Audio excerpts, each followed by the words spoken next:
right, here we go. Nick Bob Podcast brought to you by Pella Windows and Doors. Pella of Omaha and Lincoln wants every homeowner to have the best quality windows and doors. They're willing to bet $100 on it. Call the Omaha or Lincoln showroom or go to PellaOmaha.com to find out how you can get $100 and new windows and doors starting at $100 a month. That is Bo Robert Ruud. I'm Nicholas Allen Bahe. And the last time we were here was after the Iowa loss. That feels like that was an eternity ago.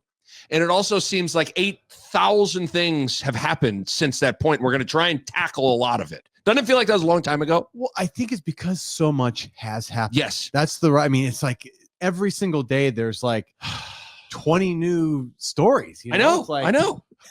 So we're going to, we're going to get the new Nebraska got a new defensive coordinator. We got a bunch of stuff to hit on today. We'll chomp this thing down bit by bit. Okay. I want to start with this because Tony White's departure, he's leaving Nebraska. He's heading to Florida State. The terms of the contract, I looked it up. It's the exact same, $1.6 million at Nebraska, $1.6 million at Florida State. I guess just, what are your thoughts? I have a bunch of different things I want to hit on with Tony White. Then we'll get to John Butler and all that stuff. But I want to kind of peel back the onion bit by bit here. What thoughts on the perception of this move? I don't think it's a great look. And it's not a great look, but I don't know that it's also like the end of the world. No. And I think that's the part that I'd be really curious to see how the last couple months had gone within those internal conversations. Yes. Everybody's talking about the consultant. They're bringing the consultant, Phil Snow, who ended up joining the staff. How did that land for Tony White?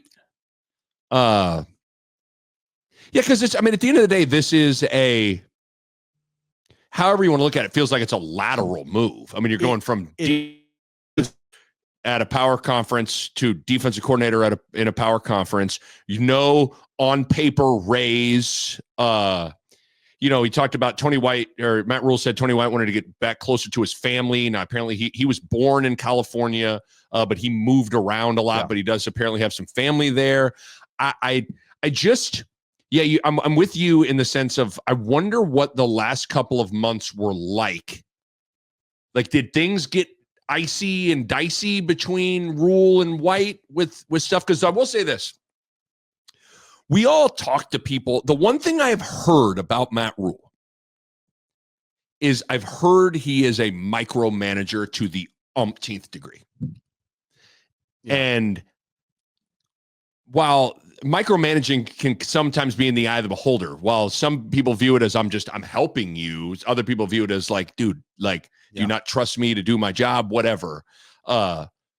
So I wonder if Tony White felt micromanaged in the last couple of months. I don't know. And I hate to even come on here and do coming up next on First Take, Tony White micromanaged. We'll discuss. First and foremost, let me tell you, Tony White, I love him like a brother, but he was No, we don't need to do that. But I don't know. The move lands a little awkwardly to me. The move shows that Tony White didn't get along with Nebraska or didn't see the future being with Nebraska, right? That's a bit of but I think it's probably a little bit more of the Tony White was not fitting into Matt Rule's vision, right? And those things were kind of maybe schematically, like you say, if Matt Rule's trying to put his hands on it too much. And I think Tony kind of hinted at hey, if the boss wants this done, we're going to do it. Which is he kept kind of saying that, which is the right thing. It's he's being a good soldier, but it's also some people don't want to have the boss looking over their shoulder. Right. And maybe the one thing, and we'll get to this in a second, maybe Tony White, maybe Matt Rule was saying, listen, Tony, at the end of the season, I'm bringing in Phil Snow, and he is going to be the associate head coach and oversee the defense. You need, are you comfortable? Just so you know, that is happening. Yeah. And maybe that was, I'm just trying to figure out what it maybe was.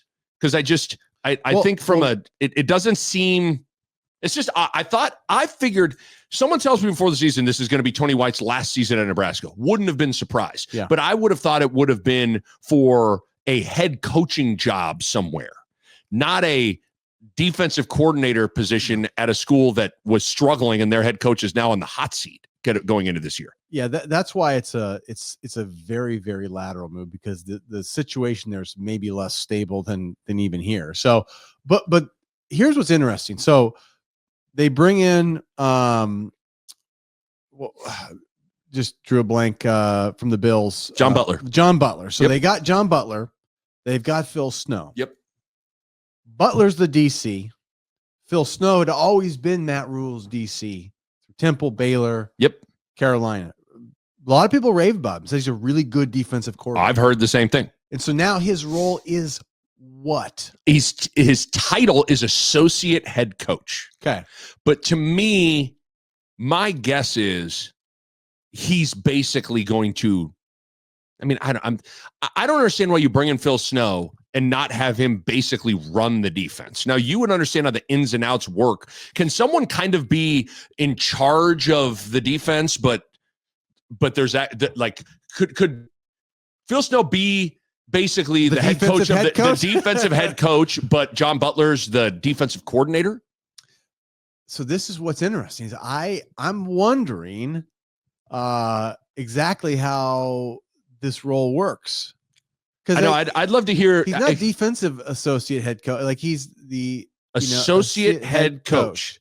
So maybe he just like full-fledged wants to just be like Rule's guy to just do those other, like be where Rule can't be to do what Rule wants. You know what I'm saying? Like sometimes Rule's got, Rule's got his hands in everything, but maybe that's too hard for Rule. So now he needs another, so maybe this is where Phil Snow, with the defense, he's kind of going to be the guy doing that, but not like I'm your DC. He's going to to me, like Butler's the DC. He's going to scheme it. He's going to call it. And I'm guessing that Snow is going to sort of supervise, but like in the end, it can't be him. Like he still isn't going to have like Rule's trump card. I don't think. I'm very curious what that looks like. I don't know why you'd bring in Phil Snow and not have him just intimately involved with the defense, which I would assume he's going to be. But can you have that and Butler coexisting at the same time? And maybe a part of it is like Butler's viewing this as like Butler's only got 1 year as a defensive coordinator, 2013 at Penn State. Phil Snow's 68 years old, very experienced, NFL coordinator, Temple, Baylor coordinator. There's maybe a little bit of like a tutelage going on in terms of him helping him guide, or John Butler's like, should we blitz? Let's blitz. We got to blitz. It's like, easy, young fella. We don't need to blitz here. It's the first play of the game. It's the first I think we should blitz. Let's blitz him. We're going to blitz him, right? Like, easy, John. We're not going to blitz. We won't tell the story of the old bull and the young bull on top of the hill, but I don't know if it's something like that. But okay, we're going to get to that in a second. Real quick, back to Tony White. I don't think it's the end of the world that you was like, I don't think it's the end of the world. I don't think it's the end of the world either, but I was surprised to see so many people somewhat shrug this move off in the sense like, do people realize that Tony White and the defense was the only thing standing in the way from this being the worst 2 years of Nebraska football in 60 seasons? Like, and I get that Matt Rule has a hand in the defense, but I'm just talking about Tony White. Like, he is the defensive coordinator. I don't know how to divide up the who gets the credit pie for this, but like these last two offenses were bad. Last year was like historically bad. This year for large stretches was really bad. Top 20, just say it out loud. Tony White has put together back-to-back top 20 defenses. Let's just go through this. Last year, 8th in rush defense, 11th in total defense, 13th in scoring defense. This year, 12th rush defense, 18th scoring defense, 18th in total defense. Like, and think about this. I wanted to pull this up. John Bishop tweeted this out. The top 20 these are the top 20 scoring defenses in the country, what their final records were. Yeah. Okay. So this, I'm reading who are the top scoring defenses, what that team's final record were. No. 10-2, 11-1, 11-1, 9-3, 10-2, 11-1, 11-1, 11-1, 12-0, 8-4, 9-3, 8-4, 9-3, 9-3, 10-2, 11-1. Like, you get the point. And then 6-6. Mm-hmm. I guess what I'm saying is I'm not trying to be like, oh, it's over. It was all Tony White. But at the same time, like, I don't know, guys. He had back-to-back top 20 defenses that he's now leaving. I'm not enamored with the John Butler hire here. Yeah. I love that Phil. Actually, I'm like, although I don't know what the details look like between how Snow, his role with Butler, but I like the Butler hire a whole hell of a lot more, knowing that Phil Snow is going to be in the room with him. Yeah. But I guess your reaction to kind of my whole rant there of like, I don't want to build this guy out to be the Tony White's the greatest defensive coordinator that's ever lived, but like, stats are stats. And what he did, he held this thing together for 2 years in a lot of ways. So here's the way I approach that. I approach it as, if you were to give me the choice, I get to decide, would you keep Tony White or not? And I would have kept Tony White. Yeah, me too. Like, if it's my choice, right, I would have kept him. But obviously, like, that was his choice to leave. And, but like, I don't know that I would put Tony White up there as like, I think he is. I would say last year there were moments where I thought this guy's could be really good. And then I don't know. I felt like this year raised a few doubts for me though. That's what happened this year, I think. Yeah, I agree. Illinois felt like they schemed him. Indiana ran him out of the. I would argue Illinois arena. And Indiana. You cited those two. Those two games made me question a lot about Tony White, just in the sense of like, was the 3-3-5 just more of did we kind of just have like something new that people had to adjust to? And then like, how good was he against some of the best coordinators? And I still think I don't know if I know that answer. I think he's a good coordinator. I think he got some good results. He helped us win games way more than the offense ever helped us win games. So like, he deserves credit. I'm happy for him. I hope he does well and gets a head coaching job. I would say that I would have kept him if I had the choice, but that doesn't mean that I was sold for the long term. That's all you got to do is just let Tony White work for the next 10 years. And we're set. Like, I don't know. I don't know. Yeah. It's weird. I completely agree with everything you said. I even was the one that raised the question. You and I both were a little bit raising the question from the year one, was like, Nebraska ran into a unprecedented run of bad offenses and bad quarterbacks. Yeah. And so I thought, okay, did Tony White, did they get an inflated statistical output of how good they were because of who they played against? But at the same time, I do find it interesting, and I'm not like, because I'm the same way, why we look at results and yet we're like, because of what happened in Indiana and Illinois. So it's interesting that like, so out of 24 games, we're going to take 2 and go, I'm just kind of playing devil's advocate here with myself, even because I'm the same way. Like I would say there was a Colorado was his high point of his coaching tenure. And then we just had those stretches against, where we just, like what we did against Iowa his last game, like that was good. But like, it just never felt like, maybe for me, other than that one Colorado game where I was like, that's a defense, like Agreed. We never reached elite unless we were at that point. And we hovered between average and pretty good for most of his tenure. So like, that's why I'd want to keep him. Yeah, you're right. I mean, I do think sometimes people aren't as good. Some people are better than their stats indicate, and some people aren't as good as their stats. I would really side on the side of like that the stats are maybe look better than actually how good they were. That's probably right. And I think the other, as I just talk this through here, I'm just talking it through. The other thing that's hard about this, I would say, other than Ty Robinson, everybody individually and on that side of the ball maybe regressed is a strong word, but they didn't progress. Yeah. The secondary regressed was worse. Yes. And that's what makes me nervous about John Butler. I mean, that's the thing that really is alarming to me, where the secondary took a step back under John Butler, and John Butler's got one season of being a defensive coordinator. And so that is a little,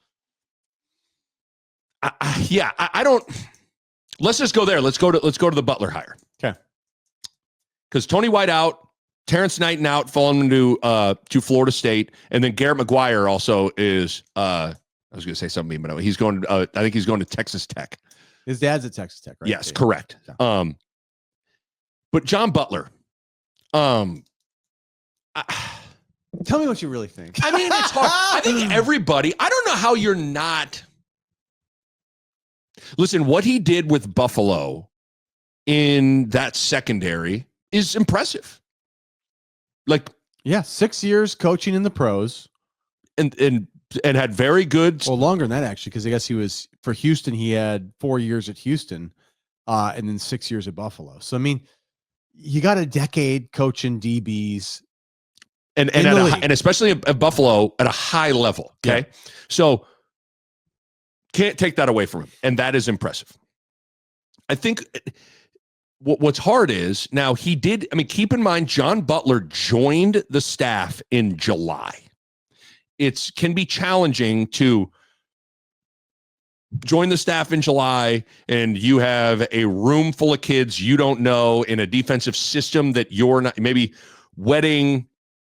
DB always talks about this, wedding your secondary run fits with the whole, how you wed all that together, right? Like, this is how I teach cover 3 XYZ. Yeah. And how you wed all of those with scheme, with all that stuff. Like so maybe maybe there were things that John Butler had to teach or implement that he wasn't entirely comfortable with, but he had to do it.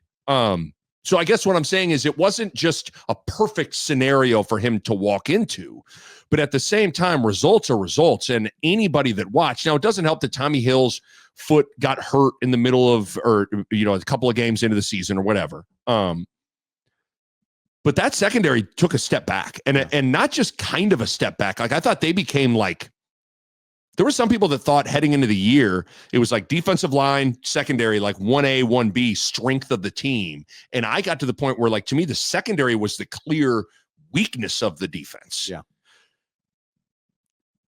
When you couple that with 1 year of experience, 2013 Penn State as a defensive coordinator, I'm not enamored with this hire. I think it's good for continuity, I suppose.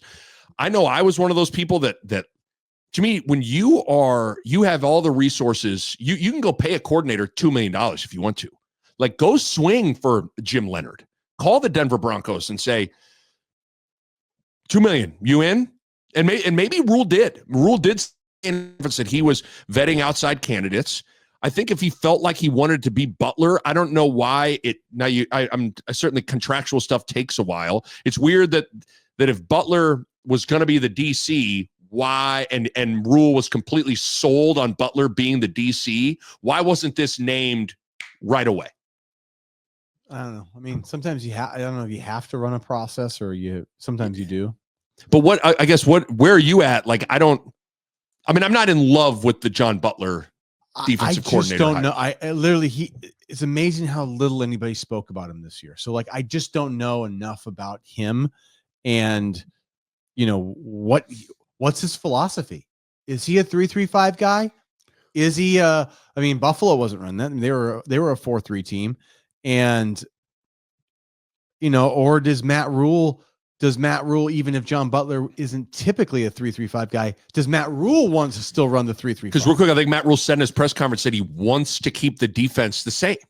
That's what I thought. So, but that's also, means that Butler is going to have to adjust more, so this is going to be interesting. Maybe this is where Snow, who's ran the 3-3-5 with Rule before, is one of the reasons he's needed there potentially. So I don't know. Like, this is a little odd to me in a way, right? Because it's once again, like chain of command. I always find it like, remember we were talking about Holgerson and right. Holgerson and the and interpreted, Satterfield, and we needed yeah. to, speak the Speak in Spanish episode of ours. It was like, I don't know.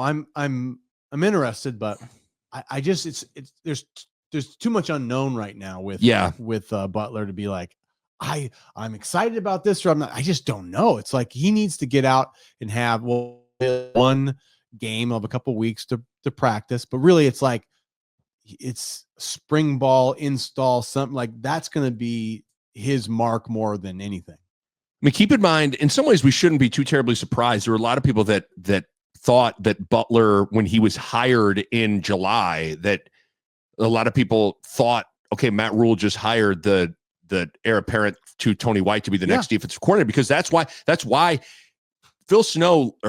John Butler left Buffalo, because he wanted a coordinator job. And so, I mean, it stands to reason to think that the only reason he would have come to Nebraska was with the kind of understanding that, hey, when Tony White leaves, you're going to be the next defensive coordinator. Yeah.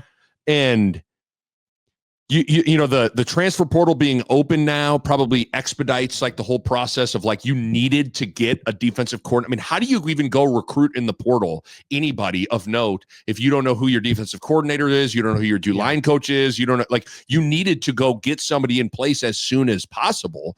And so to a certain extent, I suppose Matt Rule did that, generally speaking. But yeah, I'm with you in that, like, I'm interested in what the chain of command, who's running what.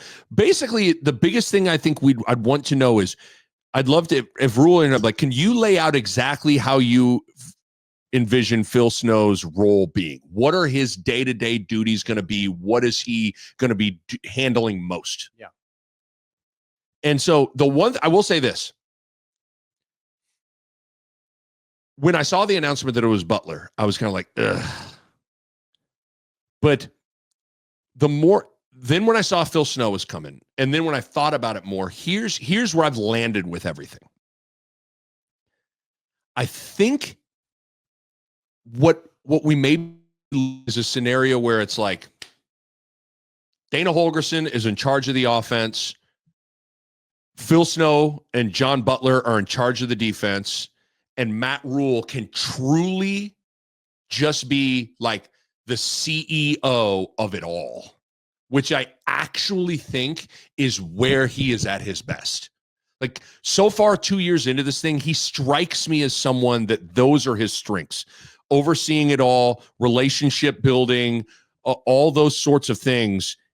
So, like, in that way, if it looks like that, I kind of like that picture. So walk me through this, because that's saying that right now he is too involved, essentially. I think is that kind of like because I mean, like, some people call the plays and you say step back, be CEO. He was already kind of there. So, yes. But you're saying like he's maybe micromanaging too much or something. I think a little bit of that, but more so like, you now truly have, like, Dana Holgerson's a hell of a hire. If you really think about like who Nebraska just landed, that's a big time hire, man. Yeah. Like, West Virginia head coach, Houston head coach, has coordinated top 10 offenses a lot over the course of his career. Yeah. What I'm saying is, you can feel a whole hell of a lot more comfortable going down to the offensive coordinator offense and going, you good? Cool. You got it.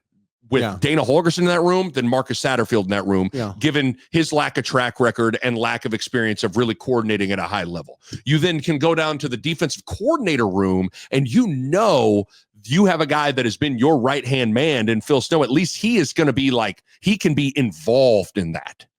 Okay. And so I guess it's more about like, I feel like these are people that, whether because of pedigree or relationships, it allows him to fully trust what's going on, and he can focus on maybe more big picture things with everything. Yeah. I don't know that's, I'm trying to like parse through this in a way that I don't know. I mean, to me,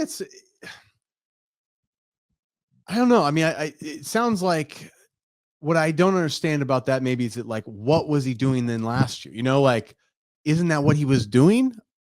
Yeah, I mean, I'd have to imagine. You're saying it's more like, I'm stepping but see, I don't know.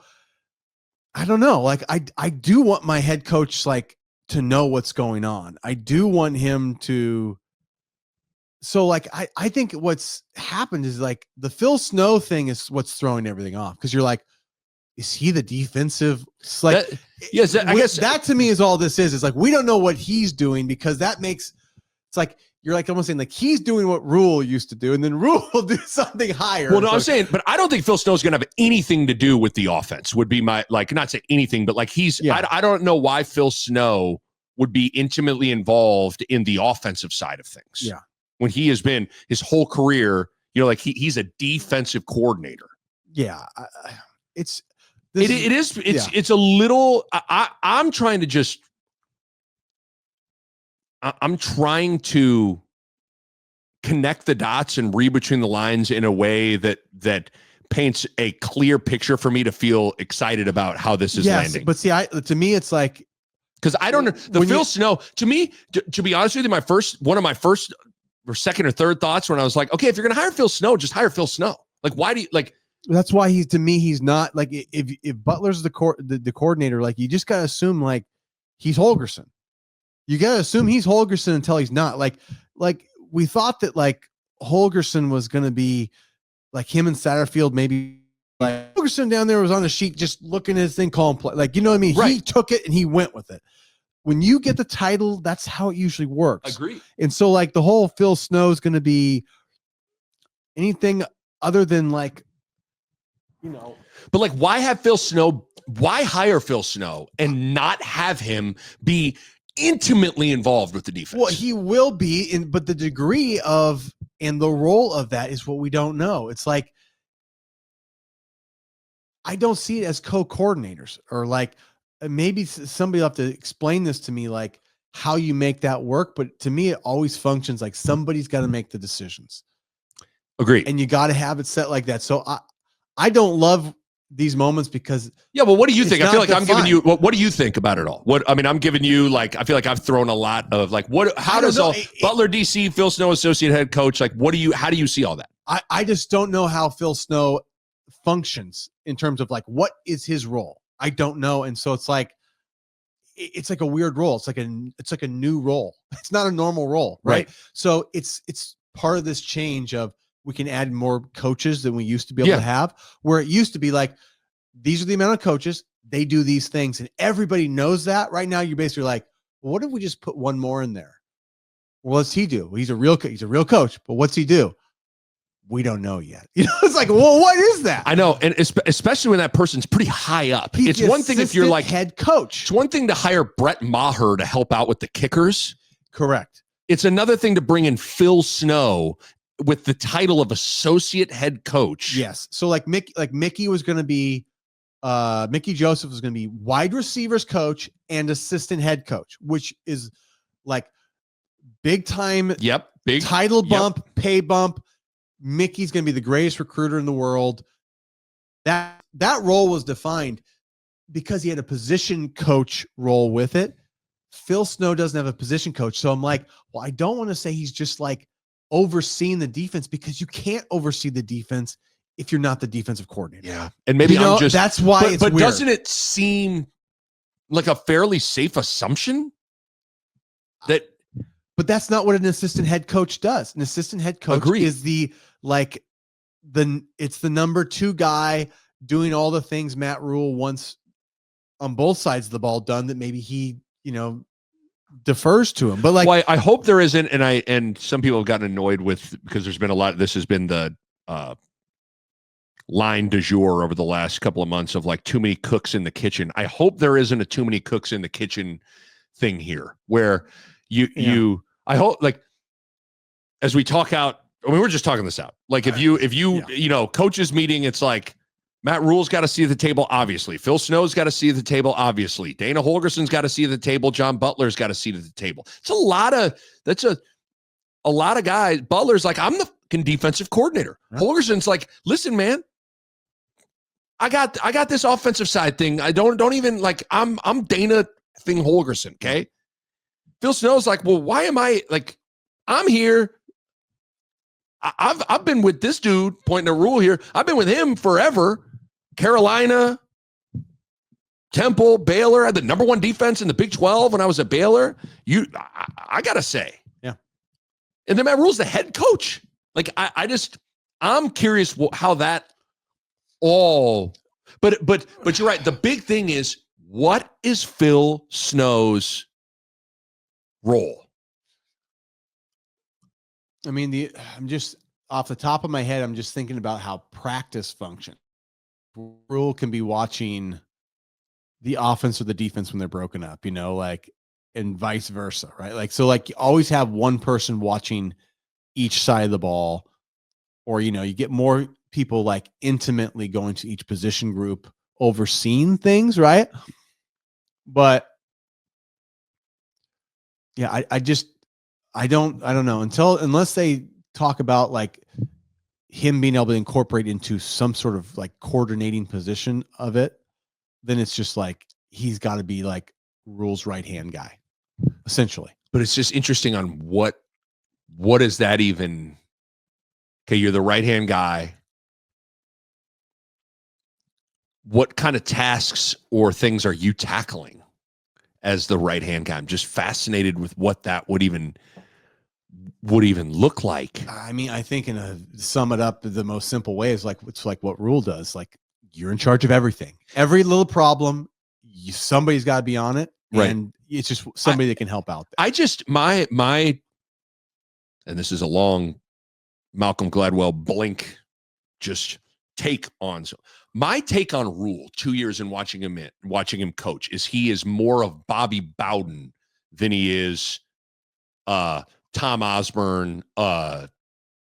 Pick a coach that is intimately involved in that. Like, I feel like he's more. Bobby Bowden always struck me as like, or even like a Barry Switzer, like guy that is the face of the program, unbelievable communicator, incredible at casting a vision to a large amount of people, getting people to follow that bit. Like, I listen to that guy. I mean, every Chasing Three, anytime that guy talks, it is like a 10 out of 10. Yeah. Like, I think he is elite, the elite of the elite of the elite.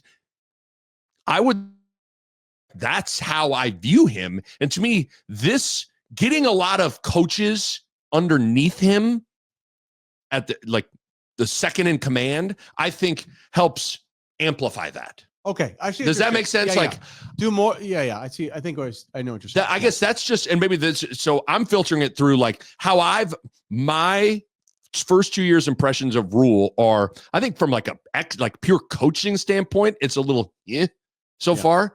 But I think from a casting a vision, messaging, branding, CEO, face of, because that stuff matters nowadays. Like, you have to be that in 2024, 2025 college football. I think he is excellent at those things. Yeah.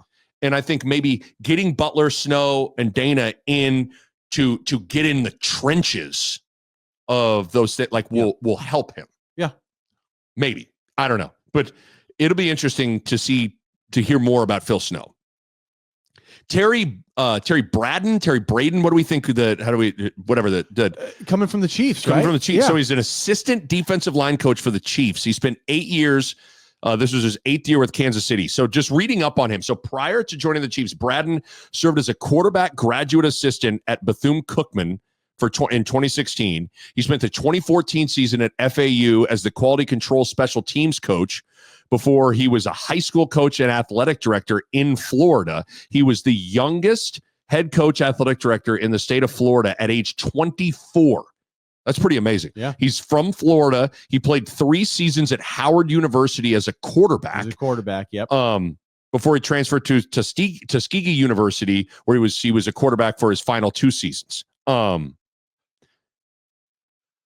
think by all accounts, I was listening to Robin Washut lay all this out. By all accounts, he was very highly thought of in the Chiefs organization. Yeah. Like, was viewed as like a guy that like, this dude's an up and comer in the coaching world. And I think he kind of fits with, like, Rule clearly has a type.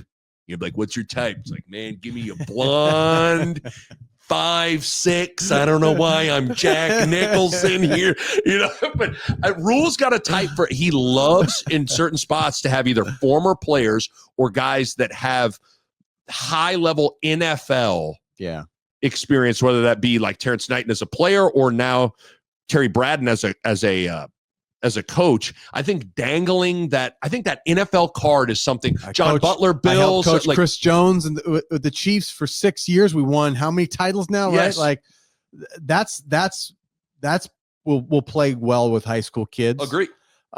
He's got the SEC, roots where he played and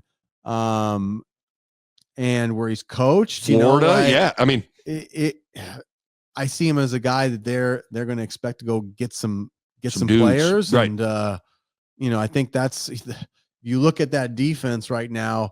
We got some glaring holes coming that need to be filled. So somebody has to be able to go get somebody, right? And I guess my hope is that there's something about this guy that they feel like will help us land some dudes. Yes, I'm intrigued by him. He's got a very interesting background. And listen, the Chiefs are the top franchise in the NFL right now. They're on top. Okay. Yeah. It probably behooves you to if you can take people from there, that's probably pretty smart. Yeah. And if Andy Reid's one of those guys I got a lot of respect for, his track record speaks for itself. And if Andy Reid likes this guy, probably a pretty. You're coming from the champs. You're coming from a team that's won a lot of games. It's a winning culture. It's all the things you're looking for.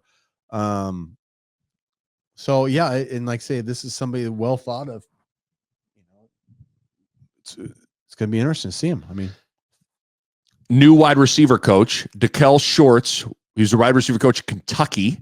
He was with Dana Holgorsen for 3 years at Houston. Yep. So this makes sense. I mean, obviously, if you're going to bring in Dana Holgorsen and you're paying him, he's obviously getting a ton of buyout money from Houston. But you got to allow your chef of the offense to choose his ingredients and who with the coaches he wants to work with. And so I think I like that. I think that seems like a good hire to me. Get some continuity there. This guy's played for Holgorsen. He knows him well. And he coached for him obviously before. And so he's got the Houston connections. He's got the Kentucky connections. Can he help us land players from those teams and area? Like, these are things that start factoring in. It's like, what can you do for us right now? That's the name of the game. It's like, and so hopefully these guys can do something right now to get us some players. Yes. I think the two biggest question marks on this staff were Satterfield at the OC and to me, Garrett McGuire at the wide receivers coach. I thought those were the two guys that to me were right when they was hired. You're like, be interested in what this looks like just from experience or track record. And now I feel like you've massively upgraded both those spots, which I think is good. Phil Simpson is the new outside linebackers coach. He played for Rule at Temple. He was a quality control assistant at Nebraska. We'll see how that is. Satterfield is at this point, my understanding of it, he's remaining on staff, but he's the tight ends coach. Yeah.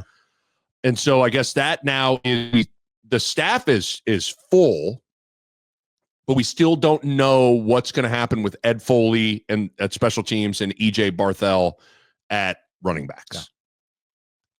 I don't know. I mean, we'll see what goes on. I mean, in the meantime, Nebraska's got a bowl game to get ready for. So it's certainly challenging in that regard.